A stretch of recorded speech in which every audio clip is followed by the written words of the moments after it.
ආයිබෝවන්. අදත් ඔයගොල්ලෝ සාදරයෙන් පිළිගන්නවා Travel with Chef YouTube channel එකට. මොන අදත් මම රෙසිපි එකක් අරන් ආවා. ඒක හරිම හොඳ රෙසිපි එකක්. හේතුව ඔය ගොඩක් අයගේ ඉල්ලීමක් ඉෂ්ට කිරීම සඳහා තමයි. මොකද මට ගොඩක් අය අහන්නේ මට කියලා දෙන්න කියලා මේ අවන්නයක් නැති අයට කොහොමද මේ වගේ කේක් එකක් හදාගන්නේ කියලා. ඉතින් මම දන්න විවිධාකාර විදියට ගොඩක් අය මේ කේක් ಜಾති හදනවා. නමුත් මම නිරන්තරයෙන් මම හිතුවා මේකට හොඳ ඔයගොල්ලන්ට කවුරුත් ආස කරන කේක් එකක් තමයි මේ chocolate sponge cake එක. ඉතින් ඒක තමයි අද මම ඔයාලට කියලා දෙන්නේ. ඒකේ ඇත්තටම ingredients හතරයි අපිට අවශ්‍ය වෙන්නේ. ප්‍රධාන වශයෙන් අමුද්‍රව්‍ය හතරෙන් ඔයගොල්ලන්ට මේක හදාගන්න පුළුවන්. ඉතින් අපි බලමු ඒක කොහොමද හදන්නේ සහ ඒකට අවශ්‍ය මොනවද මේ අමුද්‍රව්‍ය කියලා.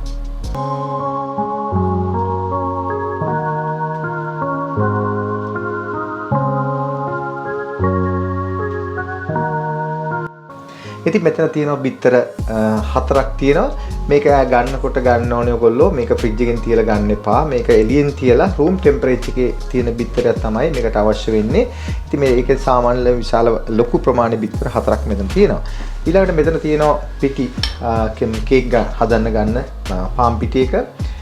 ඒකෙන් තියෙනවා ග්‍රෑම් 100ක්. ඊළඟට chocolate powder, cocoa powder මෙතන තියෙනවා table spoon එක ප්‍රමාණය. ඒක මේ ලොකු මේස හැන්දක ප්‍රමාණයක්. ඊළඟට මෙතන තියෙන සීනි ග්‍රෑම් 80ක්. මෙන්න මේ ටික තමයි ප්‍රධාන වශයෙන් අපිට අවශ්‍ය වෙන්නේ. ඔයාලට ඕන නම් බැලන්ස් සෝල්ට් එකකට එකතු කරන්න පුළුවන්. ඒ අරින්න මේ ටික තමයි අපිට ප්‍රධාන වශයෙන් මේකට අවශ්‍ය. ඔයාලට පේනවලු දැන් මෙතන කිසිම බේකින් පවුඩර් නැහැ, බටර් නැහැ. නමුත් මේක හරිය ලේසියෙන් හදාගන්න පුළුවන්. එහෙනම් අපි බලමු කොහොමද මේක හදාගන්නේ කියලා. ඉතින් මම මේක ඔයාලට මුලින් පෙළේ මේ ස්ටීමර් එකේ තමයි අද මම කේක් එක හදාගන්නේ. මතක තියාගන්න ඔයගොල්ලෝ කේක් එක බීට් කරන ඔක්කොම කලින් මේ වගේ රස්ටෙට මේ ස්ටීමර් එක හොඳට රත් වෙලා තියෙන්න ඕන. දැන් මම ඒකයි ඔයාලට මුලින්ම පෙන්නුවේ. ඊළඟට මම පාන් පිටි වලට එකතු කරනවා මේ කොකෝ පවුඩර් එක. එකතු කළා මම මේක හොඳට අපි මේ හලා ගන්න ඕන. මම හලා ගන්නවා මම කෙලින්ම මේක බිත්තර එක තමයි හලාගන්නේ. දැනට මම මේ විදිහට මම තියලා තියෙනවා. මම ඔයාලට පෙන්නන්නේ කොහොමද කරන්නේ කියලා. අපි දැන් මුලින්ම බිත්තර එක බීට් කරගන්නවා. ඉතින් බිත්තර ටික මේ විදිහට මම පෙන්නලා තියෙනවා කඩාගෙන මේ තියෙන්නේ. ඉතින් මම මේකට සීනි ටික මේ විදිහට එකතු කරනවා. ඊළඟට මේක හොඳ මීඩියම් හීට් එකේ සමා වෙන්න මට මේක මීඩියම් ස්පීඩ් එකේ මේක හොඳට අපි බීට් කරගන්න ඕන. මේ ආකාරයෙන්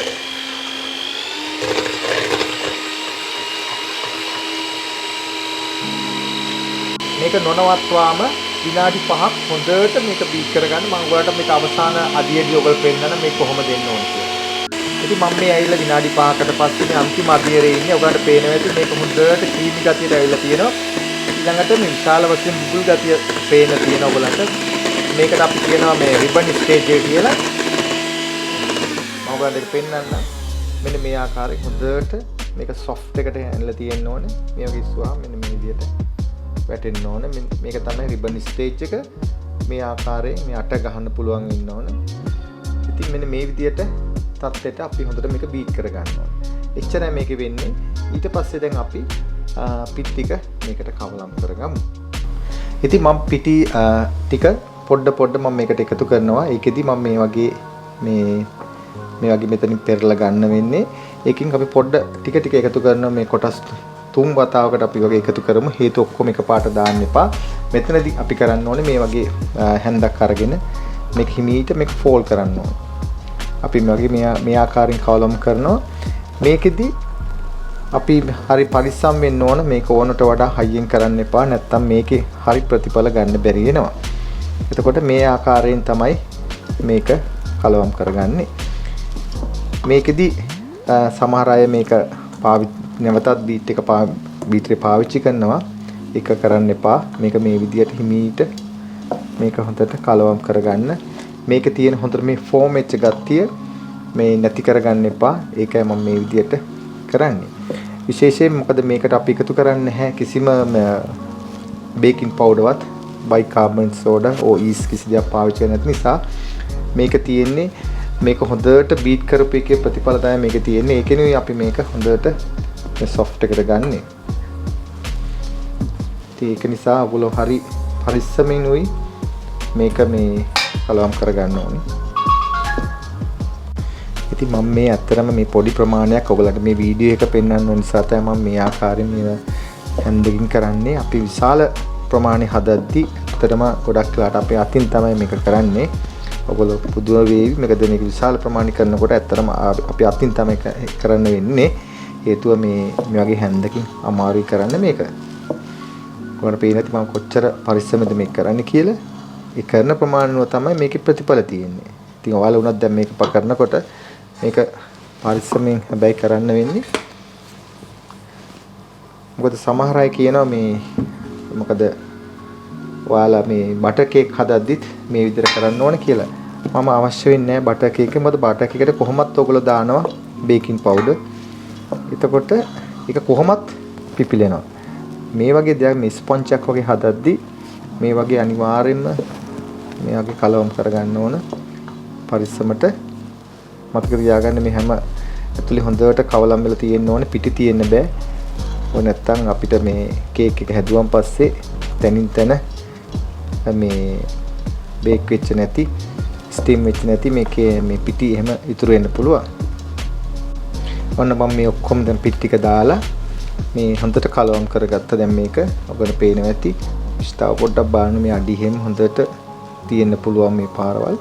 දැන් ඔයාලට පේනද මේ ආරම්භ කරගත්ත විදිහටම තමයි මේ විදිහට තියෙන්නේ. මේක නූලේ වැක්කිරනවා නම් ප්‍රශ්නයක්. කියන්නේ ඕගොල්ලෝ ඕවර් මික්ස් කළා. මේක වැඩිපුර මික්ස් කරන්න එපා. මතක තියාගන්න. එහෙම වුණොත් මේක දියාරුවක් වගේ වෙලා ඔයාලට බලා ගන්න පුළුවන්. මේක නික දැන් පේනවද මේ වැටෙන හැටි මේ විදිහ. නැත්නම් දියාරු වගේ වතුර වගේ වැටෙන ගත්තොත් වැඩේ අවුල්. ඒක නිසා මේ විදිහට තමයි මේක වැටෙන්න ඕන. ඔයගොල්ලන්ට ඒක බලා ගන්න තමයි කිව්වේ. ඔයගොල්ලොම මේ ඔයගොල්ලන්ටම බලා ගන්න පුළුවන් මොන විදිහටද ඔයගොල්ලෝ හදාගෙන තියෙන්නේ කියලා. දැන් මේක මේ විදිහට හරි. දැන් අපිට ඕනේ මේක ස්ටීම් එකට ලෑස්ති කරගන්න ට්‍රේ එකක්. මෙන්න මේක තමයි ට්‍රේ එක. බලන්න මම පෙන්නන්නම්. මේකේ උඩ විස්කම්බේ මෙතින් දැන් මේ පැත්තට අඟල් 7මාරක් තියෙනවා. ඊළඟට මේ කුස තියෙනවා අඟල් 3ක්. ඉතින් ඔන්න ඕක තමයි මේකේ හරි මේ මෙෂර්මන්ට් එක. දැන් මම ඔයගොල්ලෝ පෙන්නන්නම්. මේක මම දාගන්නවා. මේ දාගන්නලට ඔයගොල්ලෝ බලන්න කොහොමද මේක වැටෙන්නේ කියලා. බලන්න මම කොච්චර පැහැදිලිව වැටෙනවද කියලා. මෙන්න මේ විදිහට තමයි මේක වැටෙන්න ඕන. එතකොට මේ විදිහට වැටිලා පේන විදිහට ඔයගොල්ලෝ දැන් මේ thickness එක එහෙම හරියටම පිළිවෙට තියෙනවා. එතකොට තමයි මම මේක කේක් මේක හදන්න කලින් මම දන්නවා දැන් මේකේ ප්‍රතිඵල හොඳයි කියලා. ඒකද ස්ටීම් වෙන කලින් අපි දැනගන්න ඕනේ මේක හරියට මේක හැදෙනවද කියලා. ඉතින් ඒක දලා ගන්න තමයි මේ විදිහට වැටෙන්නේ. මේක හොඳට thickness එකට හොඳට ෆෝම් වෙලා තියෙනවා. කලවම් වෙලා තියෙන හොඳටම. ඊළඟට මේක පිටි කොහෙවත් නැහැ. මේ විදිහට ඔක්කොම තියෙන ඒවා හුර ගන්න. ඉතින් මේ විදිහට දැන් ඔක්කොම දැම්ම දාලි වල දැන් මම කරන්නේ පොඩි තට්ටුවක් දාන කොහේ හරි මේක එයා බබල් තියෙනවා නම් ඒක එළියට එන්න පොඩි තට්ටුවක් දාන පොඩියට දාන්න ලොක් කරන්න එපා. ඊට පස්සේ මේ වගේ හොඳට මේ වගේ ෆොයිල් එකක් අරගෙන මේක වහන්න. ඔයගලන්ට මේ වගේක් නැත්නම් ඔයගලන්ට පුළුවන් ප්ලාස්ටික් රැපින් එකක් ගන්න. ඒකෙන් වහලා පුළුවන්. මේ තියෙන අය මේ විදිහට හොඳට වහන්න. රටේ වහලා මේක හරියටම ස්ටීමර් එකේ පැය භාගයක් විනාඩි 40ක් අන්න ඒ දෙක අතරේ ප්‍රමාණයක් මේක හොඳට ස්ටීම් කරගන්න. ඒ සැරෙන් සැරේ ඇරලා බලන්නත් එපා. දැන් මම මේක ස්ටීම් කරගන්න. ඉතින් මම මේ විදිහට ස්ටීමර් එකෙන් තියලා ඊට පස්සේ හොඳට වහගන්න සීල් වෙන්න. ඉතින් මම ස්ටීමර් එකේ මේක බාගත්තා. බාගෙන අපි බලමු දැන් කොහොමද මේක තත්ති කියලා. මොකද බාපු ගමන් අරින්න එපා. පොඩ්ඩක් වෙලා තියන්න. මොකද ගොඩාක් රස්නේ මේ ආවට ඒ අරගෙන අපි මේ විදිහට මේ තියෙන ලස්සනටම තියෙනවා. ඔයාලට පේන්නේ නැති හරිම ලෙවල් එකට පැහැදිලිව මේක තියෙනවා. තාම රස්නේ මේක පොඩ්ඩක් වෙලා තියලා මේක අපි අන්මෝල්ඩ් කරගන්නවා. ඒක ඉවරලා මම හිතන් ඉන්නවා අද මේකෙදි මේක ලේස් වලට මේක ලේස් දෙකකට විතර මේක කපලා මේකට අපිට පුළුවන් දාගන්න ක්‍රීම් බේස් එකේ හදන ක්‍රීම් එකකින් චිකන් ක්‍රීම් එක පාවිච්චි කරලා කොකෝ පවුඩර් දාලා මේ හදාගන්න පුළුවන් ෆිලින් එකක්. එහෙම නැත්නම් ඔයගලන්ට පුළුවන් බටර් අයිසින් එකක් මේක ඇතුලට දාලා නිකන් සෑන්ඩ්විච් කරලා ගන්න. ඒ කැමති විදිහකට මේක හදාගන්න පුළුවන්. ඉස්සෙල්ලා අපි මේක අන්මෝල්ඩ් කරලා මම ඔයාලට පෙන්නන්නම්. ඔන්න මම දැන් කේක් එක එළියට අන්මෝල්ඩ් කරලා මම ඒ තැටිය උඩින්ම මම කේක් එක තිබ්බා. තියලා ඔයගලන්ට පෙන්නේ කොච්චර ලස්සන මේක හැදිලා තියෙනවද කියන එක පෙන්වන්න තමයි. ඊළඟට ඔයගලන්ට පේන මම මේක පෙන්නන්න මේ කොච්චර soft කියලා. මේක එළියේ වුණත් දවස් 3ක් වුණත් මේ විදිහට තියාගන්න පුළුවන්. එච්චරම soft. මේක මේ බලන්න. හොඳට soft එකට මේ තියෙනවා. මම ඒක මේ පෙන්නන්නේ ඔයගලන්ට. මේ අයිමත් කිසි දෙයක් බය වෙන දෙයක් නැහැ. ඔක හොඳටම තියෙනවා. මේක ඕනම කෙනෙකුට හදන්නත් පුළුවන්. ඉතින් දැන් මම අද හිතන් ඉන්න මේක මේ ලේස් දෙකකට කපලා මේකට ඔයගලන්ට කැමති එකක් දාන්න පුළුවන්. මේකට බටර් අයිසින් දාන්න බටර් අයිසින් දාන්න පුළුවන්. නැත්තම් කොකෝ පවුඩර් මික්ස් කරලා හදන whip cream එක මික්ස් කරලා හදන ක්‍රීම් එක මොනම් මේකට දාන්න පුළුවන්. ඒක ඔයගොල්ලෝ කැමති විදිහට කරන්න. මම ඔයාලට එනම් දැන් මේක කපලා මේකට ෆිල් කරලා මම මේකට පොඩි ගාර්නිෂ් එකක් කරලා ඔයාලට මම පෙන්නන්නම්. ඉතින් මම මේ දැන් ඔයගොල්ලන්ට පෙන්නන්නේ මේ විදිහට මම ෆිලින් එක දාලා ඇතුළට හදාගත්තා. ඊට පස්සේ මම මේ විදිහට තව ක්‍රීම් ටිකක් උඩින් තියලා ස්ට්‍රෝබෙරි ඊළඟට චෙරිස් මම තිබ්බා මේ ෆ්‍රෙෂ් එක. ඔයගොල්ලන්ටත් කැමති එකක් පළතුරු මේ ලස්සනට තියාගන්න පුළුවන්. හැබැයි මතක තියාගන්න මේ කපනකොට ඉඩ තියාගන්න ඕනේ කපා ගන්න. නමුත් මේ වගේ දෙයක් ලස්සනට ප්‍රසන්ටේෂන් කරනකොට නම් මේ විදිහටම හොඳටම ඇති. මොකද මේ ගොඩාක් දේවල් කරන්න ගියොත් මේක ගොඩක් වෙනස් වෙනවා. මොකද මේ කේක් එකක් විදිහට නෙමෙයි මේක ස්පොන්ජ් එකක් විදිහට යන්නේ. ඒක නිසා මොකද ගොඩාක් හැමතැනම ක්‍රීම් ගෑවොත් මේක කන්න ගියාමත් හරි ප්‍රශ්නේ. ක්‍රීම් ගොඩයි හැමතැනම. ඉතින් මේ වගේ මම සිම්පල් එකක් තමයි ඔයාලට මම කියලා දුන්නේ. ඉතින් ඔන්න මොකද දැන් පෙන්නනවා මේක මේ කපලා කොහොමද ඒක ඇතුලේ තියෙන විදියත් ඊළඟට කපලා එළියට ගත්තාම තියෙන නිසා. නම් ඔයගොල්ලෝ මතක තියාගන්න මේකදී ෆීල් කරද්දී මේ කේක් එක හොඳට පැය 3ක් හොඳට නිවෙන්න අරින්න ඕන. මොකද මේක ඇතුලේ තියෙන රස්නෙත් එක්ක කරොත් මේ ෆිලින් එක දිය වෙන්න බලන්න. ඒක නිසා හොඳට නිවෙන්න ඇරලා at least පැය 3ක් ඊට පස්සේ තමයි මේක කපලා කරලා ඇතුලේ ඔයගොල්ලෝ ෆිලින් එක කරන්න ඕන. ඒකත් මතක තියාගන්න. ඉතින් මේක හරිම රසයි. මේ මීට කලින් මම හදපු නිසා තමයි ඔයගලට මම හදලා පෙන්නුවේ. ඔයගොල්ලොත් මේක හදලා බලන්න. ඔයගොල්ලෝ දැන් ඔන්න බලාගත්ත මේ කේක් එක කොච්චර පහසුද, ලේසිද කියලා හදන්න.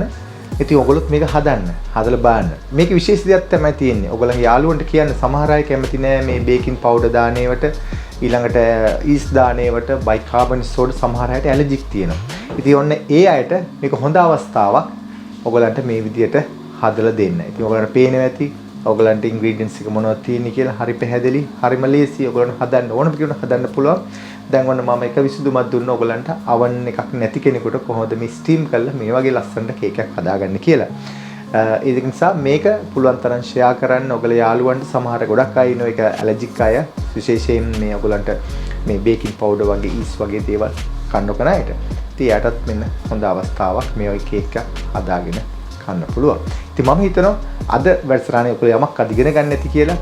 නැවතත් මෙවැනිම අලුත්ම වීඩියෝ එකක් හම්බෙනතුරු අදට ගිහින් එන්න. සුබ දවසක්. ආයිබෝවන්.